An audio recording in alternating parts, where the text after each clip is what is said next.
السلام علیکم ورحمۃ اللہ وبرکاتہ۔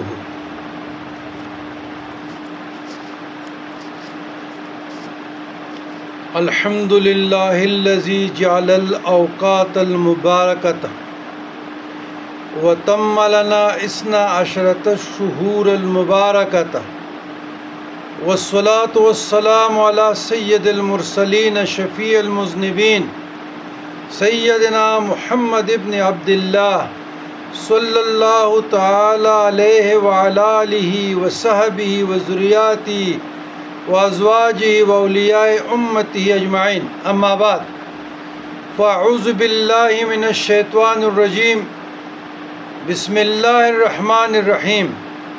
ان عدۃ الشہور عند اللہ 12 شہرا فی کتاب اللہ، سورہ توبہ آیات ورس 31-31۔ بے شک مہینوں کی گنتی اللہ تعالیٰ کے نزدیک 12 مہینے ہیں اللہ تعالیٰ کی کتاب میں۔ عزیزان گرامی، اللہ تبارک و تعالیٰ کا لاکھ لاکھ شکر ہے کہ اس پاک پروردگار نے مجھ جیسے بندے کم ترین و گناہگار کو اپنے حبیب مکرم رحمت عالم والمیان شفیع آسیاں صلی اللہ علیہ وسلم کے طفیل، امر بالمعروف و نہی عن المنکر، اصلاح نفس اور اصلاح معاشرہ کی سعادت عطا فرمائی۔ اللہ رب العزت کا بے فنا فضل و کرم اور اس کی توفیق رفیق سے یقین کامل کے ساتھ الحمدللہ کام کرتا رہا اور بشرط زندگی کام کرتے رہیں گے۔ اللہ، اسلامی سال کا 12واں مہینہ ذوی الحج ہے، ذو الحجہ، اور اسے ذو الحج اس لیے کہتے ہیں کہ لوگ اسی ماہ مکرم میں حج کرتے ہیں۔ یہ ماہ مقدس ان 4 عزت والے مہینوں میں سے جن کا ذکر ماہ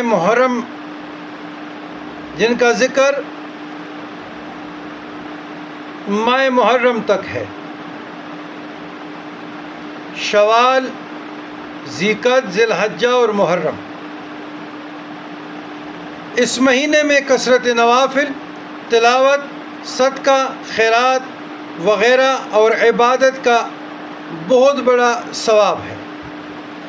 اس ماہ کے ابتدائی عشرہ کی راتوں کا ذکر اللہ تعالیٰ یوں فرماتے ہیں، والفجر ولیال عشر، سورۃ الفجر آیات 1، قسم ہے مجھے فجر کی یعنی قربانی کی فجر، اور 10 راتوں کی یعنی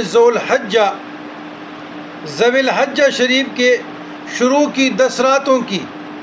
حضور نبی کریم شفیع امم رحمت عالم صلی اللہ علیہ وسلم ارشاد فرماتے ہیں، جب 10 ذو الحجہ شروع ہو جائے اور تم میں سے بعض لوگ قربانی کا ارادہ کریں تو چاہیے کہ بال اور جسم کے کسی شے کو مس نہ کرے۔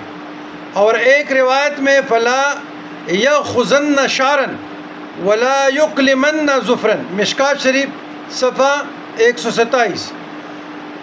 بال نہ کترائے بال اور نہ ناخن ترشوائے، یعنی بال اور ناخن نہ کاٹے۔ تو معلوم ہوا کہ ماہ ذو الحجہ کا پہلا عشرہ انتہائی حرمت، عزت اور فضیلت والا ہے، جس کی 10 راتوں کی اللہ تعالیٰ قسم فرماتا ہے۔ اور حضور سید عالم صلی اللہ علیہ وسلم نے بال کتروانے، ناخن ترشوانے سے منع فرمایا۔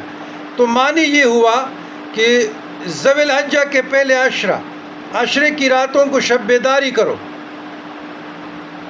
ذو الحجہ کے پہلے عشرہ میں کثرت سے نوافل پڑھو۔ ذو الحجہ کے پہلے عشرے میں بال مت ترشواؤ۔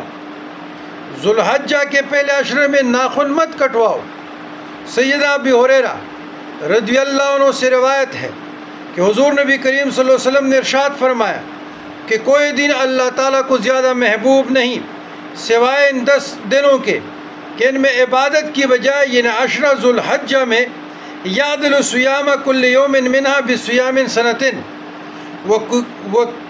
وقیام کل لیلۃ منہا بقیام لیلۃ القدر۔ مشکات شریف صفحہ 127۔ ان دنوں میں سے ایک دن کا روزہ سال کے روزوں کے برابر ہے، اور ان دنوں کی ایک رات کا قیام لیلۃ القدر کی قیام کے برابر ہے۔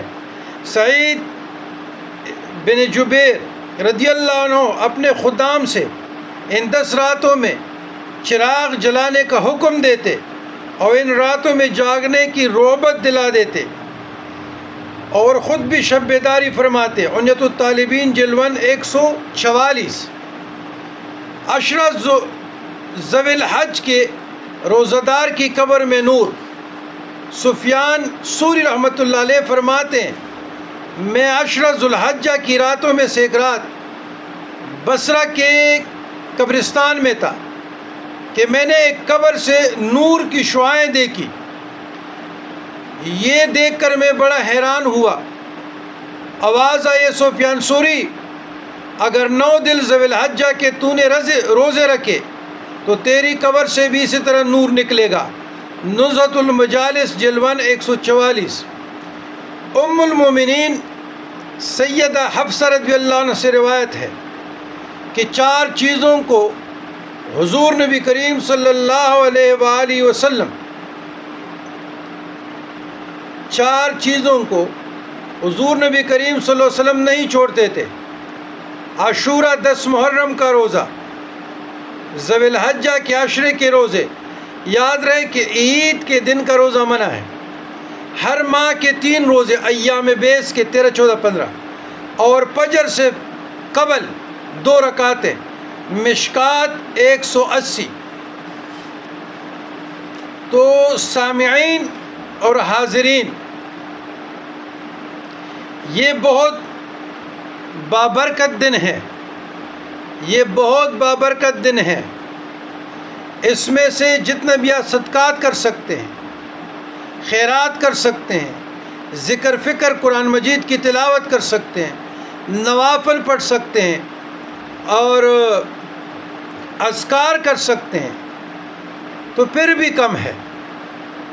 تو کوشش کیجئے گا کہ ان دنوں میں آپ لوگ جتنے بھی اذکار کریں، جتنے بھی کریں کم ہے۔ تو والسلام علی من اتبع الہدی۔